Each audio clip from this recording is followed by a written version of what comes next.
How do you navigate a leader who squashes or rejects your skills, superpowers, and abilities by micromanaging and managing up, and therefore deflating your self worth under the radar? The rest of the organization holds you in high esteem and you're a very high achiever, but it seems that obviously this person is being held back by whatever their manager might be feeling or experiencing or trying to achieve. Okay, so here's what they can do, here's what they can't do. They can arguably reject your skills overtly and verbally, and in whichever way they do that. They can micromanage, arguably, and manage up. They can't, if you're in a really healthy, established, separate individual relationship with yourself to your relationship with them, deflate your self-worth. So your self-worth is an intrinsically held quality. It is your belief about your value. Who I am, Katie, in this case, as I move through the world, my worth and my value and my sense of who I am is not contingent on who you think I am, Andy. So if you think I'm really wonderful and great and brilliant and funny and you keep inviting me back, then that's great, but that doesn't make me really great and funny. Mm. And if you might think I'm awful and obnoxious and rude and conflictual, that's okay too, but that doesn't make me rude and conflictual. I'm separate to you both. So there are two things, right? One is my sense of who I am. And then the second layer that sits on top of that is the boundary layer, which is the separateness.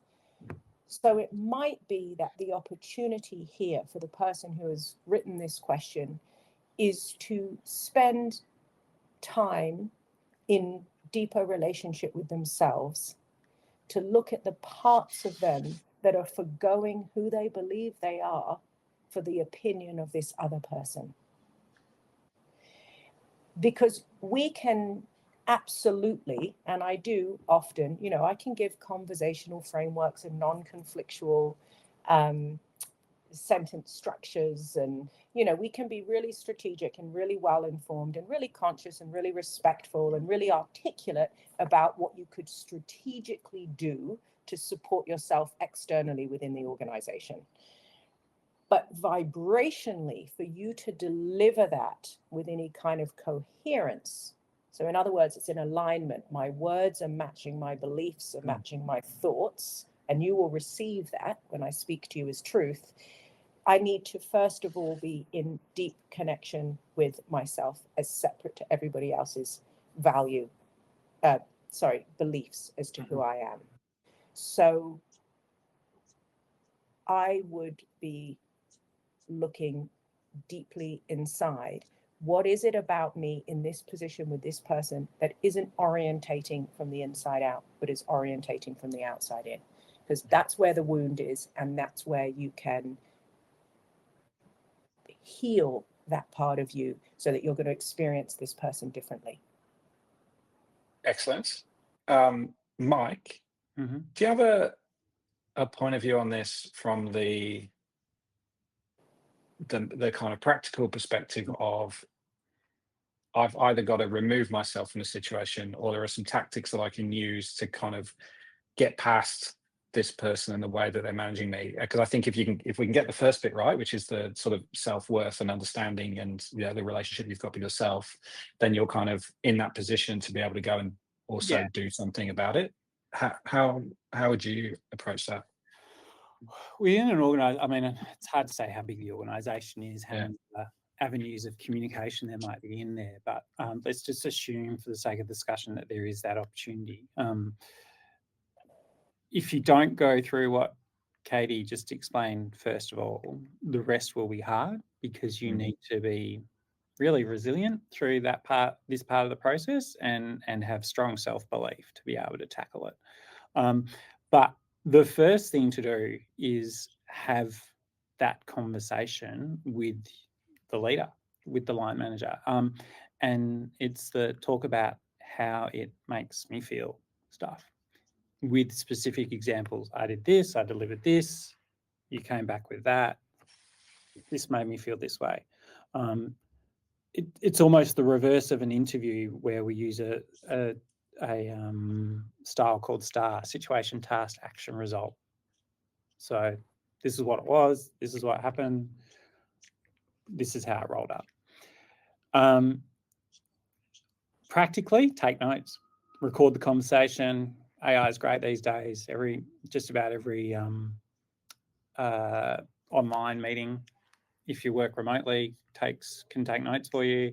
You've got to document it. Because chances are, if they're a leader, they've got a more open line to the other leaders than you do, which sucks.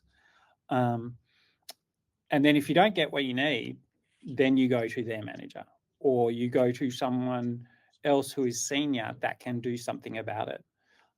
As I say to a couple of my guys when team come and dump on them who aren't their reports, I'm like, well, the first question you have to ask them is, what do you want me to do with this information? Because there's no point just putting a monkey on someone else's back without actually having an action plan there. So it can be awkward, it can be uncomfortable. The other option is you remove yourself completely from the business, but I mean that's you don't like doing that. Although people move because of people, not because of organisations. If it's a great business, other than this one leader, well, chances are you're not going to be the only one feeling that. Chances are, ethically or morally, that leader isn't aligned to the business. If you love the business and you love the others, but it's just this one person.